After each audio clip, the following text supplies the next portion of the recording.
Welcome to NorthWatch. The low budget version of NorthWatch. We promised you that the tech would be a bit better this month. This month. But, this year. This it's year. The first of the year as well. But I'm not quite sure about that, so we'll see. Yeah, we're trying new things, so bear with us. I think everybody's used to that now. I know, we're definitely. pretty trial and error. Add a new good bit every time we do it, I think, don't we? Definitely. But it's been a chilly one. I know, it's been lush, hasn't it? We were saying actually this year, it's been like the seasons have just been perfect, despite obviously all the stuff that's gone on this past year. The spring was perfect, summer, weather, wildlife was unreal, Yeah, and then the autumn colour was particular, perfect, wasn't it, this year? It seemed to actually last autumn this year. Usually it just goes in a big wet grey day, but I wonder if that is because we've all slowed down though. Maybe. Whether we've noticed more, whether it's like that every year. Yeah. I don't know, what do you guys think?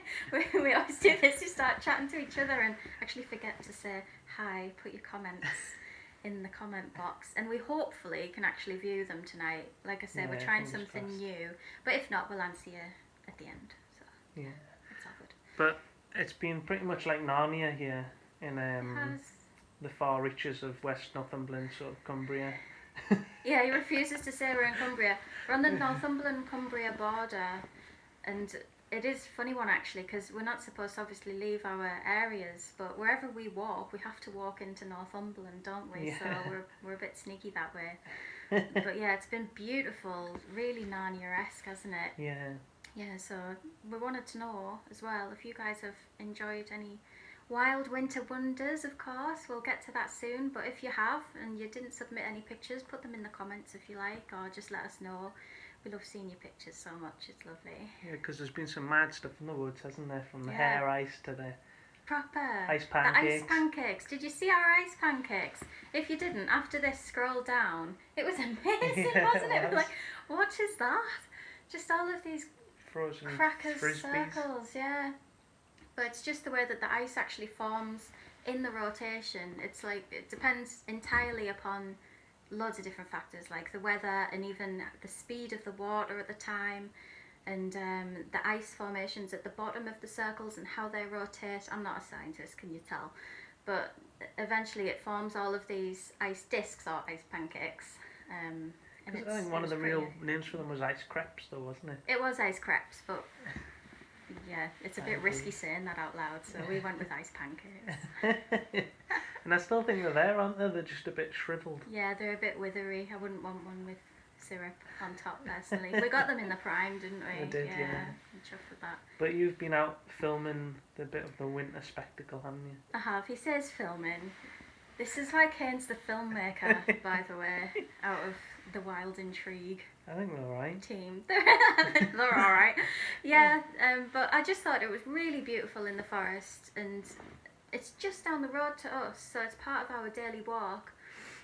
And yeah, it was just a particularly stunning day, wasn't it? It was. It had been really crisp and cold overnight, so I just wanted to capture it. So yeah, here you go.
How amazing were those icicles though. We walked around the corner because it's in, well, it's Irving Gorge it's called, and it's gorgeous.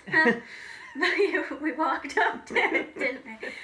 And they were just carpeting the place. It was like, I don't know, Mr. Frost's hanging garden. It was but they were stunning. dropping off as well though, weren't they? So you could hear them like shattering glass. Because they were huge. They were, well, longer than this, weren't they? So we didn't get too close to them.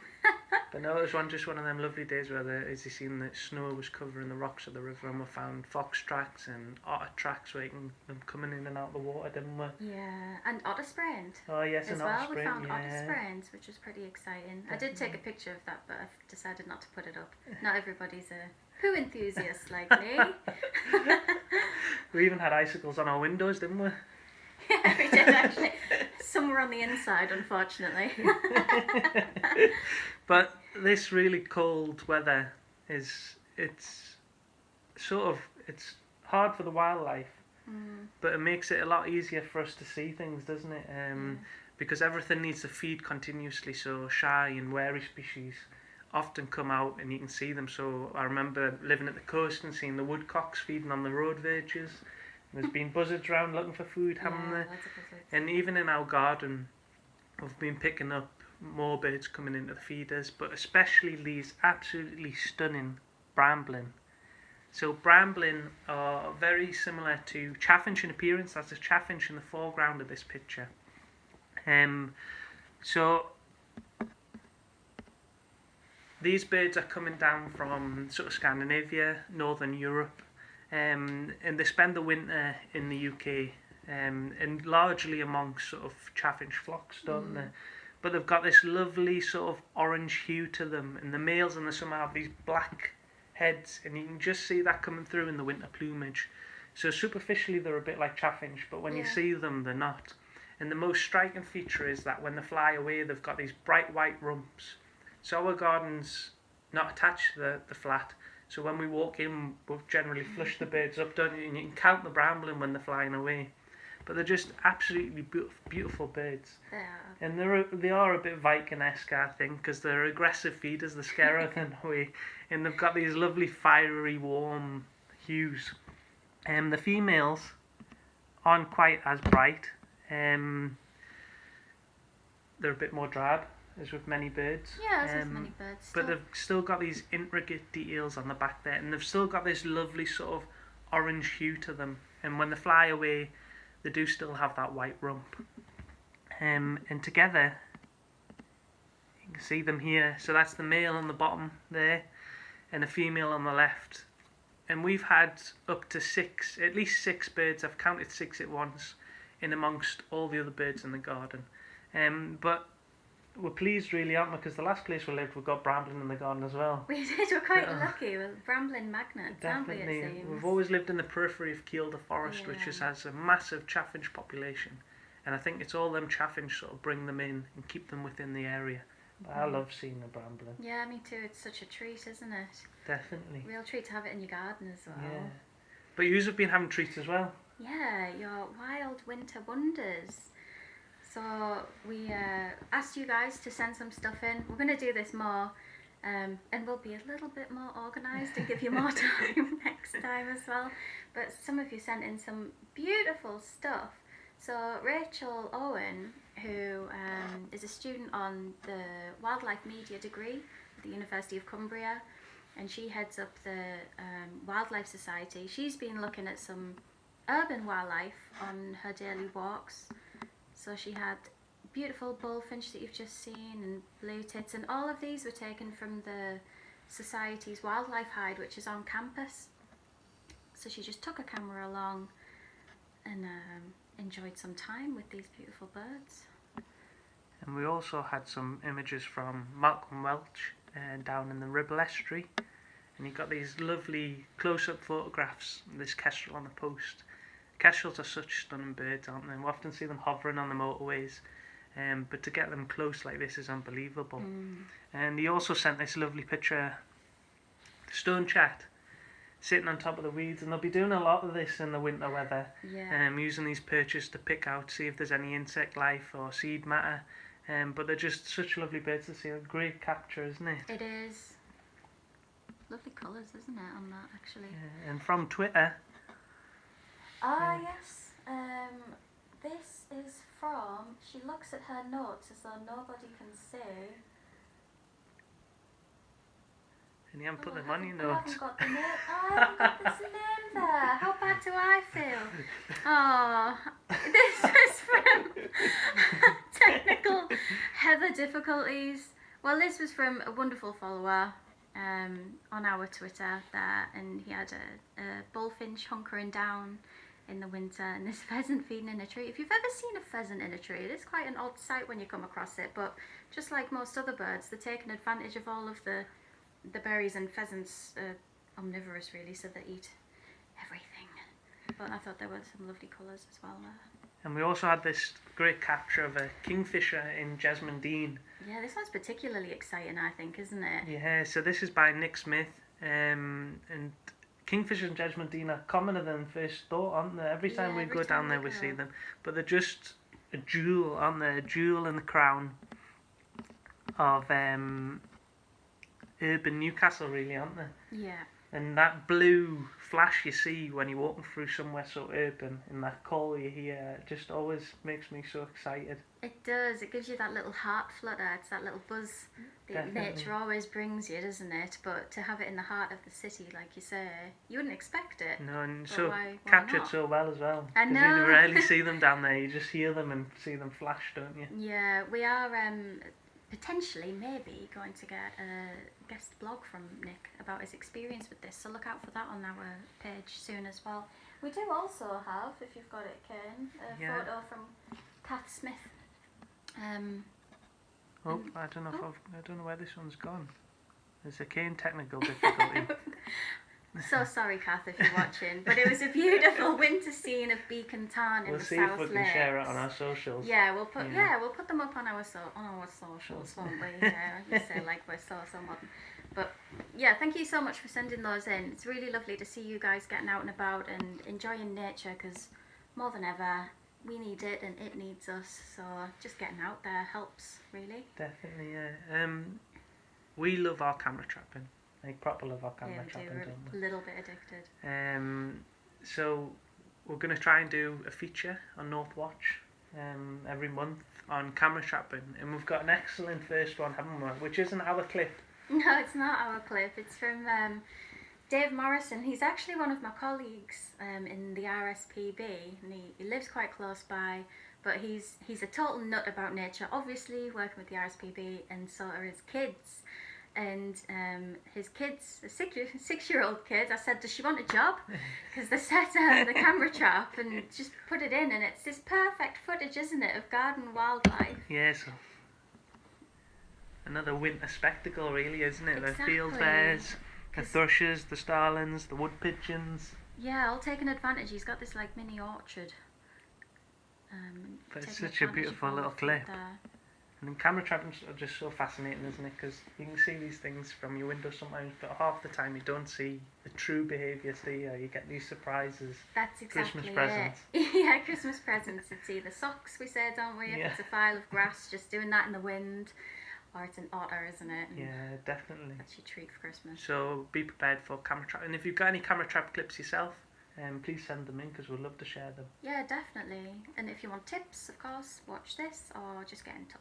Definitely. Always happy to help. Yeah, this winter weather, so even though our woodland wildlife hide is closed currently, we've still got to go across and top the feeders up. That's it, RSPB Haweswater. To feed all the wild critters that are coming. And the other week, when it was snowy, it was absolutely stunning there. There was a sort of a light blizzard, big massive snowflakes, and the squirrels were sort of buried in the snow, digging through there, trying to find the food from the day before. So I put some more out for them, but it was just one of them stunning winter days. One of them days as a kid when you woke up and you'd go straight out and make a snowman or have a snowball fight.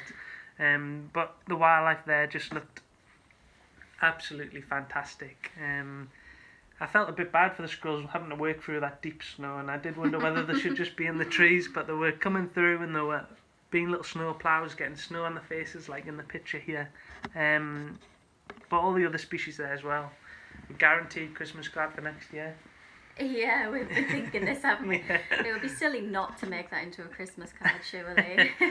But no, so it's been stunning there, hasn't it? And I'm looking forward to hopefully next year or later in the spring when we can open that back up again and provide these opportunities for everybody else as well. Definitely. I mean, you can still book. This isn't a sales push, but if you are fancying it, you can still book online or get a gift voucher for someone as well. Definitely. I'd be well chuffed with a gift voucher. Get me one. So would I. And I guess another treat we've had, another winter treat, is if you tuned in last time, we had Tom. Yeah, Tom Cadwallander.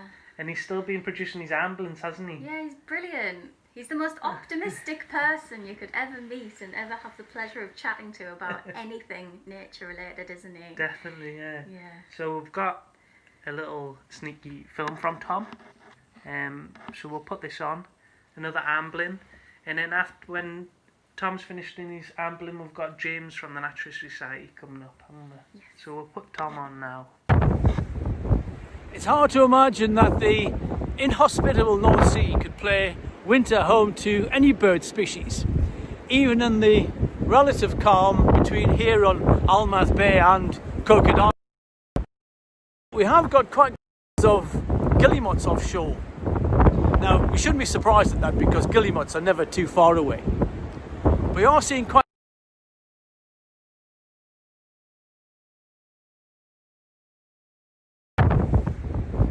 It's hard to imagine that the inhospitable North Sea could play winter home to any bird species, even in the relative calm between here on Almath Bay and Crocodile.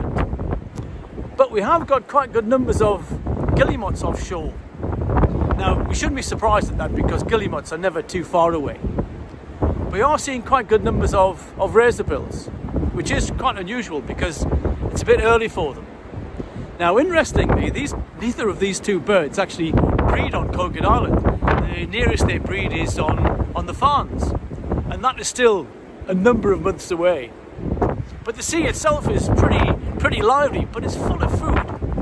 I'm seeing several red-breasted mergansers off here. There's common scotus too. But also, there are lines of gannets going north, heading north to prospect their nesting site on the mighty Bass Rock. Also, we're seeing kittiwakes moving. There's been quite a good little stream going past this morning. And there's a good mixture of adults and juveniles in amongst them. We can tell the juveniles because they've got these black W's on their backs. But they're moving through, they're really battling against this northerly wind.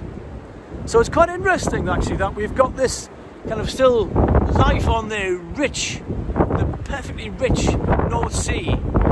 Gosh, it's cold and raw this morning, but there's loads of birds. There's always something worthwhile looking at on the sea. So take care, folks, and gan canny.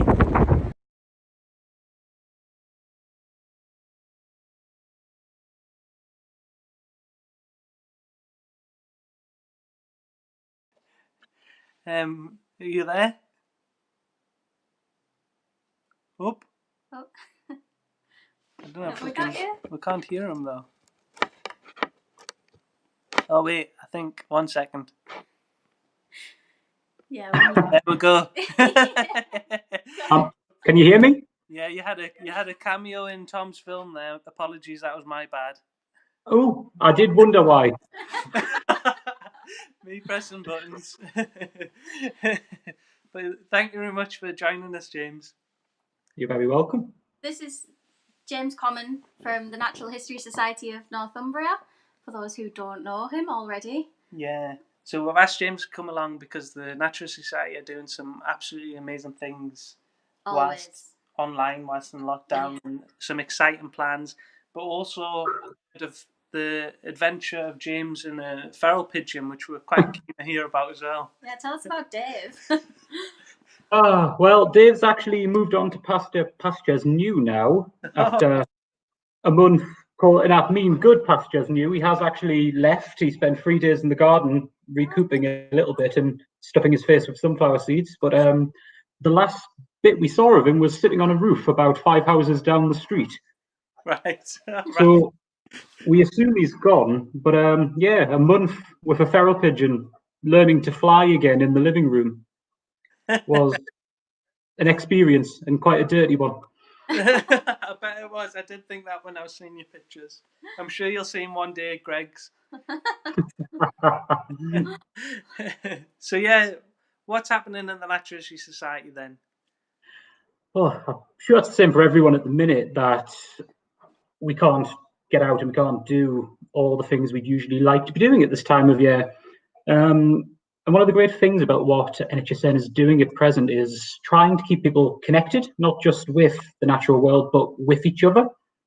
There's quite a lot going on, and there's quite a lot coming up in the spring, but you may or may not have heard about our No Summer Lockdown Naturalist project, sharing the inspiring stories of what people across the Northeast have been getting up to during lockdown.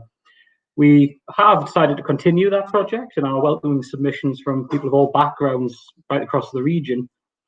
And it really has been a little bit uplifting to just hear what people have been up to during a really tough time, from rummaging around in their flower beds to find weeds, to bird watching in places you wouldn't necessarily think of. Our winter talks, I'm sure a lot of people know about the winter talks. They return tomorrow night. Tomorrow. We've got another line. Yep, tomorrow night. We have another lineup of 20 talks coming up on YouTube each Friday for the foreseeable future. Kicking off tomorrow, we're pleased to welcome Helen Roy, MBE, who is a national expert in ladybirds. Oh, right, amazing. Brilliant. We'll be tuning in. Yeah, definitely. Yeah. And of course, before that, we also have the 1829 talks. And tomorrow comes from a really inspiring young naturalist, Dina Schwartz, who will be sharing her research into how to develop outdoor education opportunities. Oh, Oh, that sounds right up our street. Yeah, the other big news coming up, I'm very pleased, this might be the first time I've said it on camera, but the Northeast Bee Hunt is coming back. Oh, amazing. Oh, is it brilliant? Well, under the expert leadership of Charlotte Rankin and Dr. Gordon Port, we'll be launching again in March. Given the phenomenal response from people last time of over 2,500 records submitted, we've decided to set the bar a little bit higher this time and go with 8 target species for people to record. Right. Including a few curveballs. We have the red-tailed cuckoo bee, or hill cuckoo bee, and the fork-tailed flower bee, which, much to our surprise, was recorded quite a bit during the first hunt, but is still really under-recorded across the region. Right, amazing. So how and when can people get involved with that then, James? We will be announcing to everybody as far as we can in the first or second week of March. We'll also be opening up the record submission there, but really just keep an eye on our website, our social media. Yeah, so we'll share links to that in our comments for anybody watching. Yeah.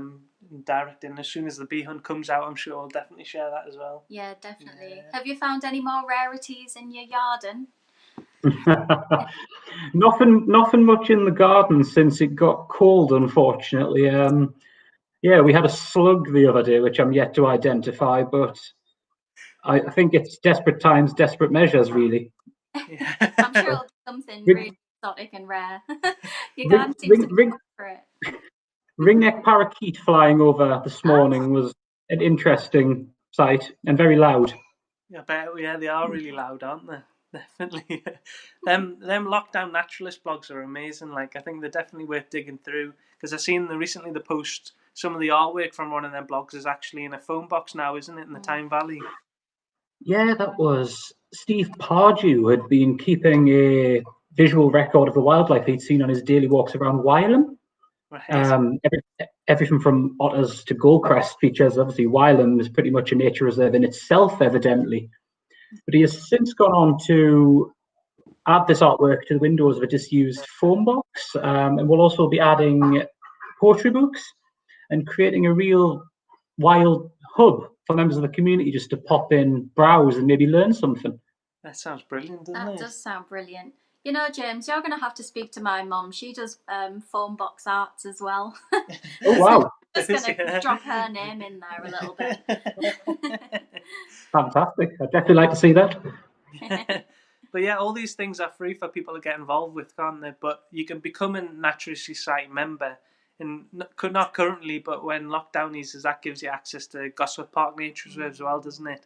And unfortunately, I didn't get my head in there before the new hide got built before lockdown measures. So I'm excited to get my feet in that new hide. Cannot wait.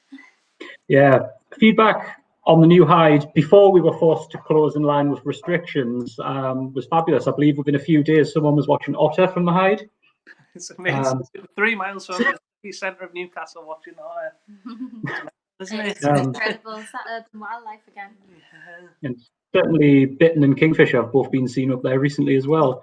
Very much looking forward to people getting back in there when it's safe and when it's possible to, well, just share in their sightings really, even if I can't see it myself. Yeah, definitely. And how about the Lantern Fund, James? Could you explain, just for anyone listening, about the Lantern Fund a little bit, and maybe when things might be starting again, if they are?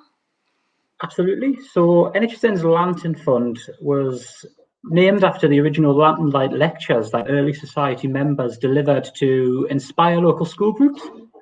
In the present day, it is it's a charitable cause on behalf of members, with all donations being used to support youth groups, young people, and those who need it most right across the region. Traditionally, we would provide opportunities to get out and about and learn about wildlife, to see it for themselves, maybe on the Farne Islands or at Kielder in the past. Obviously, none of that is possible at the minute. It hasn't been possible to take a school group anywhere for a short while. So NHSN members and volunteers decided the best thing we could do would be to deliver, well, I want to call them small parcels of nature into the lives of young people. And since then, have been putting together nature packs, containing a lot of things young people can get up to at home, can learn, and just stay engaged with the natural world. And working in partnership with valued youth groups, local educational bodies, these are being dispatched right across the northeast, and more will be going out very soon. Brilliant. That's incredible, amazing, isn't it? Yeah. It really is. And that's thanks really to the members as well, isn't it? Obviously, you guys doing all of the hard work behind the scenes, but thanks to the memberships as well to do that. Absolutely. Members really are the driving force behind NHSN. Often the organisation would be possible without their support and their passion for, well, not just protecting wildlife, but helping people as well. Yeah. That's why we like the society so much, actually, isn't it? Because obviously we're members, and we know that by, well, having the membership, that we're helping with all of that as well. It's just, I don't know, it warms your heart, doesn't it? Does, yeah. Definitely. So, James, have you got any winter wildlife wonders then? Have you had any? Oh God. a winter blackcap at the end of the street. Oh, did you? Yep, snaffling hawthorn berries in the company of a stock dove, which was actually a street tick as well at the time. What's it? That's amazing. Most of my recording and getting out and about has been in search of plants recently, so nothing quite as interesting as the pheasant in a tree. That was an unusual one. Yeah. Did you do the New Year's Day plant hunt? We did. Myself and my partner, we actually did one on each day of the hunt, which was interesting, looking for wildflowers in the snow. Yeah. But yeah, I think we found 90 species in total on various walks, including 69 on a walk from, of all places, Silverlink Industrial Estate. Right. It's often industrial little areas, though, isn't it, that people forget about, but wildlife certainly doesn't. Those kind of forgotten corner. Absolutely. Mm-hmm. But that's been brilliant, James. Thank you very much for sharing. We'll post the links to the society and where you can get involved and become a member. Yeah. And make sure to tune in for them talks tomorrow, which we'll share as well. But thank you very much for your time and coming to talk to us. Thank you very much for having me. See you later. See you, James. Cheers, Thank you. Bye. Bye. So the Natural Society of Northumbria is an absolutely brilliant organisation, isn't it? It is. All the staff are so passionate, like James. Yeah, every single one of them. Yeah. Can't recommend it enough. We always mention it, and we're always sharing their things on the timeline, and that is for a reason. You know, we only link with the best. But the Gosforth Park Nature Reserve in particular, it's brilliant for everybody. It's brilliant for naturalists, But it's also brilliant for families who just want to have a quiet experience in the heart of the city, but in a complete wildlife haven, isn't Yeah, it? because the wildlife's mad in there. You can get close to roe deers and Proper. kingfishers and bittern and otters and all sorts of Yeah. other stuff, which is just Badgers. it's a crazy. It's one of them places where you walk in the gate and go, whoa, isn't it? You do. Yeah. Yeah, just It like is. that. It is. Yeah. But we've got a few comments here, so Oh yeah. hi Gary's, to Kit. Gary's ready for the bee hunt. of course. Hi to Jen. Hi, Jen. I think there was a comment from Rachel there as well. Yeah, we're struggling to actually It's access just- some of the comments today, unfortunately. But thank you all for tuning in so far. Yeah, it's lovely to have you. Yeah, if you've got anything that you want to ask us, by the way, obviously, we can see the latest comments. We're still getting to grips with it. We can see the latest comments, but anything to ask us or anything to say, just put it in there. That's that would be brilliant. On it. Oh, sorry. No, go for it. Yeah, on a slightly sort of sadder note, you might have seen on our feed, but the Tyne kittiwakes need our help again. These birds have been in the River Tyne. They've set up the Tyne colony for the past 70 years. And the original building where the first birds were ever observed nesting is in North Shields at the ferry landing. Mm-hmm. And unfortunately, during the winter months, the owner of that property has put netting over the top of a dormer window where the nest, 13 pairs nest there. It's not been suitably placed, so the birds are unlikely to get caught up when they come back. Yeah. But what's sadder is that colony is going to be completely lost. So the birds are currently at sea, but they're soon to return in February and March. And when they come back, there'll be nowhere for them to nest in that area. Mm-hmm. And it's sort of a story of the Tyne kittiwakes. When they first came in, they would nest on old industrial buildings. And these were either knocked down originally, so the birds would hopscotch. And they've hopscotched all the way into the Newcastle Gateshead quayside, 17 kilometres inland, making the world's most inland kittiwake colony. In one of the very few places where you can get the sense of a seabird sort of colony in Mecca in a city. It's absolutely amazing. It's we indescribable. are incredibly biased with our kittiwake and donut walks. But it's just, you can't describe it. You go to the Farne Islands and you get the seabird Mecca sort of sense, don't you?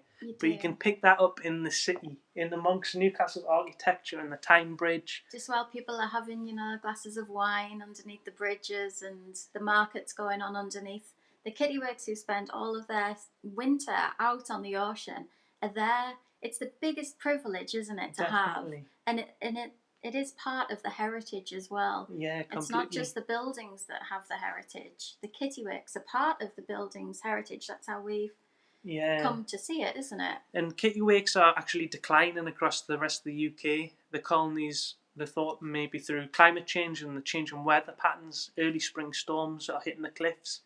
So the numbers are dropping, but in the Tyne, the numbers are actually increasing because of the city's microclimate. It's thought that they're getting more young produced every year. Interestingly, the birds in Newcastle breed a week before the birds on the cliffs at Tynemouth, which is amazing, isn't it? It's fascinating, isn't But it just shows you how important that colony along the whole stretch of the Tyne actually is. And every time we lose a chunk of a colony, and a chunk here and a chunk there, it means the birds have got to move and they've got to contend with new issues and the potential for not having nest sites anymore. So Dan Turner from the Tyne Kittiwake Partnership will put a link in the comments below when we finish. They set up a petition. It's already on 4,000 signatures. It's probably more than that now. I think isn't it must be more. It must be about 4.5 or 5 now. To hopefully get that netting removed from that first colony, that 72 years, I think it's been there since John Coulson discovered it. To try and get that netting removed, to try and speak to the building owner. But please add your voice to that petition and build up on them signatures. It's really important, actually, because sometimes, you see petitions and petitions and petitions and you become a little bit complacent to it. But this one is a local petition that can really make a difference, because the councils in particular aren't doing a great deal either, because really the netting is a legal, what's the word I'm looking for? Prevention method. Yeah. To prevent kittiwakes from nesting. The installation of it, as Kane says, isn't perfect because the kittiwakes will still try and nest and they will get caught up and, realistically they will die. But the more voices that are added to this petition shows the council that they can't just be complacent and they can't just sit on the back of the fact that this is fine legally, morally, and what is it? Yeah. Heritage-wise, it's not fine. It's part of our heritage. It's our nature, our kittiwakes. Yeah. True Geordie kittiwakes. Yeah, that we should be privileged. Definitely. So, Definitely. Dan Turner from the Tyne Kittiwake Partnership's been studying the birds for over 25 years, and he's set up the petition. So please head over that. We'll share the link. If you scroll down on our feed, it's a couple of posts down as well. Yeah, it is there, but please do. But yeah, from that, positive news. Yeah, it's not all doom and gloom. So there's loads of bits and bobs going around, really, isn't there? There's lots of great stuff happening. For example, bison down south. They're looking for the first, bison? What do they call it? Ranger or something. Yeah. No previous experience of working with bison is required. That's because, they're bringing them back. We've not had them here for quite some time. So it's quite exciting, a lot of stuff that's going on, but we do try and keep it a bit local as much as we can, don't we? Yeah, definitely. And recently, there's been in the news... there are GPS collars now for cattle, and it sounds like quite a farm restrictive thing, but it's not, because alternating grazing and the animals that are grazing is really important to actually bring back a lot of wildlife in farmed landscapes, but also nature reserves, because a lot of nature reserves use grazing animals too. And now there are these GPS collars that you can put on a cow. Belted Galloways, in particular, are quite a popular breed at the minute. So these GPS collars basically mean that you can let the cows or the cattle free roam on fells, wherever it might be, and there's not a need to actually install fencing in that sense. So we might actually be able to create some, or reinstate, I suppose is the word, wilder looking landscapes and have more connectivity and not just these farm graze areas. And the RSPB in Geltstill, just down the road from us, is one of the first places to trial this, which is really exciting. You can tell I'm a bit of a nerd, or I'm becoming a bit of a nerd for this kind of thing. I think that's thanks to my boss, Lee Schofield, isn't it? I found that really exciting. I'm probably the only one here. That's the last time Heather does positive news. I thought it was well exciting. Sorry, Everybody's everybody. Just dropping out. What else have we? Do you have any good news? Well, I think it's just that with the sad times and the way sort of finances is between there, it's been nice to see so many organisations receiving the green recovery. Yeah, definitely. Which is supporting a whole load of new different things. But I think the best thing from all this is just seeing people appreciate nature. When we're walking past on our daily walks, or before lockdown, we walked around the River Caldew in Carlisle. And with binoculars and a big camera, you always get stopped, and people were spotting the kingfishers and the grey herons, and it's just so nice now. I think there's more and more of that happening, isn't there? Yeah, people are starting to see nature a little bit more, I think. It's not just becoming a kind of green, beige backdrop anymore. It's starting to become part of our everyday lives, because we've all really enjoyed these daily walks. It's like an excuse to step away from work for a little bit, really, isn't it? And go on out and take notice of other things. So yeah. I think we should be a bit thankful in that sense, really. Yeah. So you've had a film from Heather, and now I've made a little one as well. Oh, yes. If I can see, I can find it. So this considerably better, technically. I'm not sure. I think some of my earliest wildlife memories, especially of birds, was from my back garden in Whitley Bay. I remember Dad putting this great big fat ball feeder out, and it was covered in house sparrows. And there's something about getting close, the proximity to these wild creatures, that never fails to put a smile on your face. And no matter where you are, you can attract some species at least, whether that be on a window feeder, on your window, or whether that be in your garden or your local wildlife nature reserve. they found that over the years that feeding the birds is actually benefiting the UK's population of species, because the habitat has been so degraded that there's not enough food sources for a lot of the species to survive. But it gives you somewhere just to come and watch the different behaviours, the different characters of individual species as they navigate their own communities. So out in our garden, we've been quite lucky really the past couple of places we've lived relatively in the uplands. And there's been a lot of winter visitors. Blue tits and great tits, chaffinch, dunnock, robins, get some greenfinch in. We've got the winter visitors of the brambling, which is beautiful. If you haven't got space to put some bird feeders up, or there's not suitable window for you, then visiting your local nature reserve or feeding station is brilliant too. In my work at the university, we've got a hide on campus now, and I do often escape in there to have my lunch or answer some emails. There's just something about being surrounded by a whole load of different species of birds, all going about their day, letting you incredibly close as well.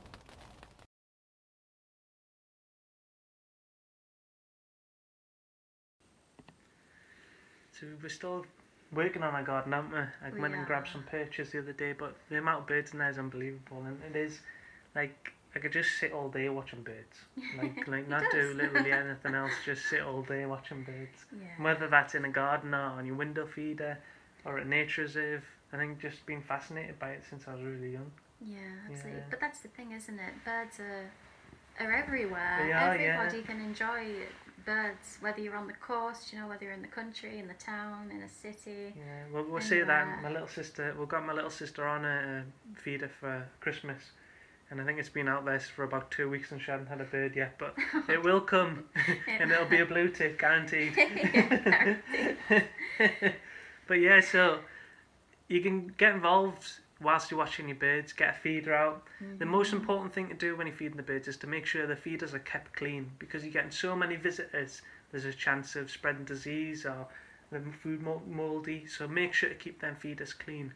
But when you're watching them, record what you see. It's a great way to learn how to ID species, because it's the same sort of group of birds coming at the same time. And then recording them will help conservation. So you can get involved in the Big Garden Bird Watch, which is in the last weekend of January, isn't it? It is, the 29th to the 31st of January. And if you go to the RSPB website, it's everywhere.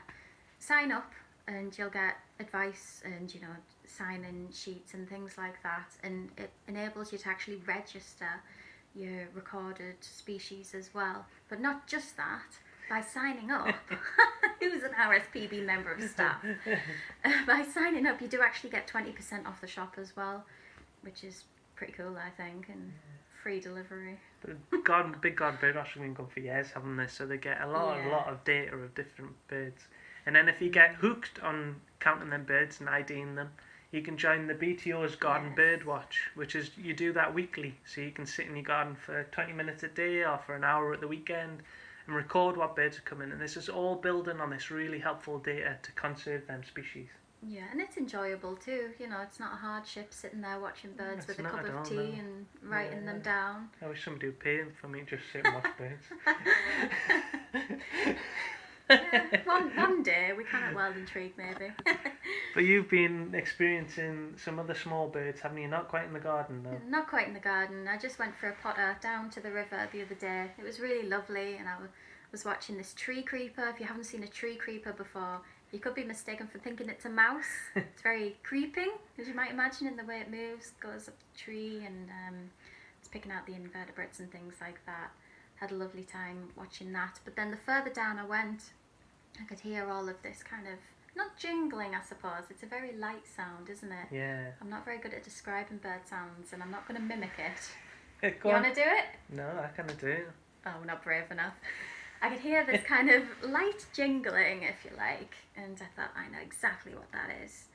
And it's these little lollipops that you find in the trees. and you think that I'm fibbing, but they do just look like fluffy lollipops, don't They they? do, yeah. Turned out to be a winter flock of long-tailed tits. And A it's tribe.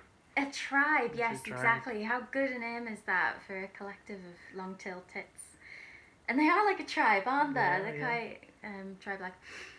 But I was trying to film them, and they're just so, not flighty, but so fast-moving in the branches. And this is my attempt at trying to put something together, so enjoy.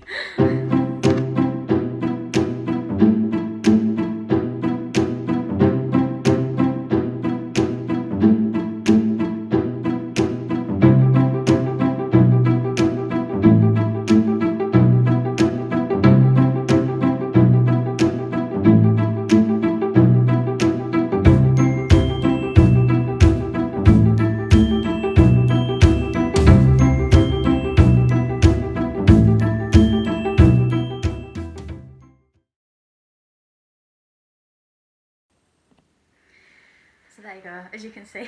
Lollipops. Lollipops, fluffy Yeah, lollipops in the trees. They are the most beautiful things, and you know, you are quite likely, if you've got a garden or even in the trees outside, you are quite likely to see the long-tailed Yeah. tits in amongst other As Heather tit says, flocks. you can always hear them coming You before.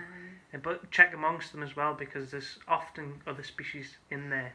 There might be gold crests, or if you're lucky, a Yeah. firecrest or something like that. So keep checking them long-tailed flocks. Yes, definitely. Yeah. Well, we've had a few comments, so quite a few of you have gone off and signed the petition. Thank you so much for doing that. Every single voice really does matter. And a lot of you, Jen and Robert, saying that you enjoy doing the bird watch. Brilliant. Yeah. Long-tailed tits never fail to cheer me up, Rachel That's- says. I'm exactly the same, actually. They should just somehow bottle that feeling, I think, isn't it? Yeah.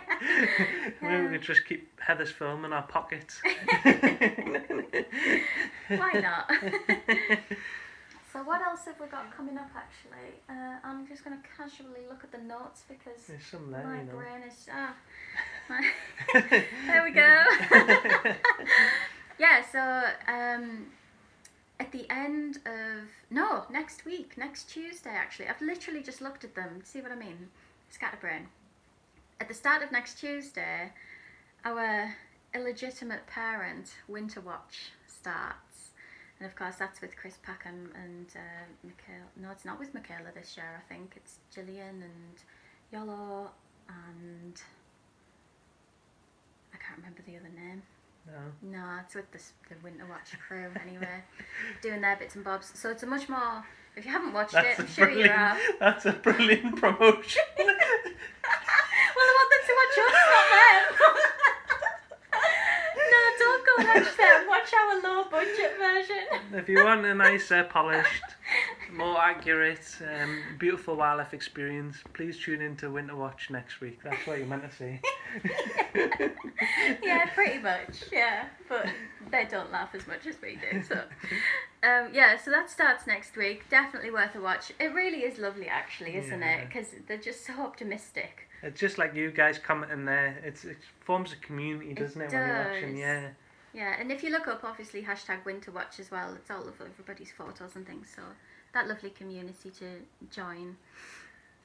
Who have we got saying here? I go out at night to listen to the Tawny Owls. We have lots shouting to each other by Linda. And there's a Especially this time of year, isn't it? beginner's bird ID course by Cumbria Wildlife Trust I've just seen Oh. on there as well. So that'll be worth looking at. Oh, brilliant. Yeah, Yeah. definitely. But no, I think that's us. Have you got Dark Skies Festival? Oh yeah, Dark Skies festivals are coming up as well. Northumberland National Park are hosting theirs as usual.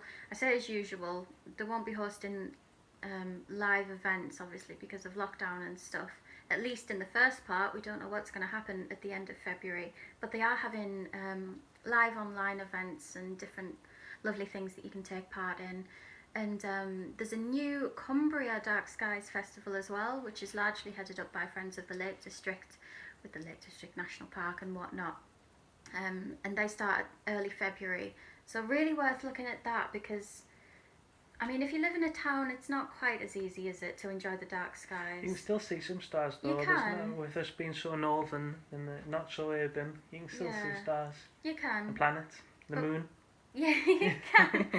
But by taking part in the Dark Skies Festival online as well, it just brings the, another element to what's above us and the wider nature, I suppose, around us. Definitely. But thank you all very, very much for joining us again.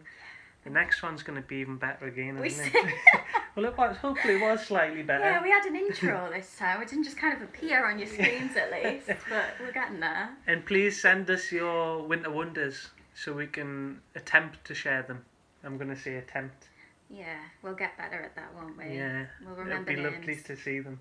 Yeah, it would actually. It would be lovely. Put them in the comments if you like, or we're always welcome on the page and just get in touch. We'll share the link for the petition if you haven't found it. They share the link for the Mattress Society to look into what they're doing and the talks that they've got on tomorrow night.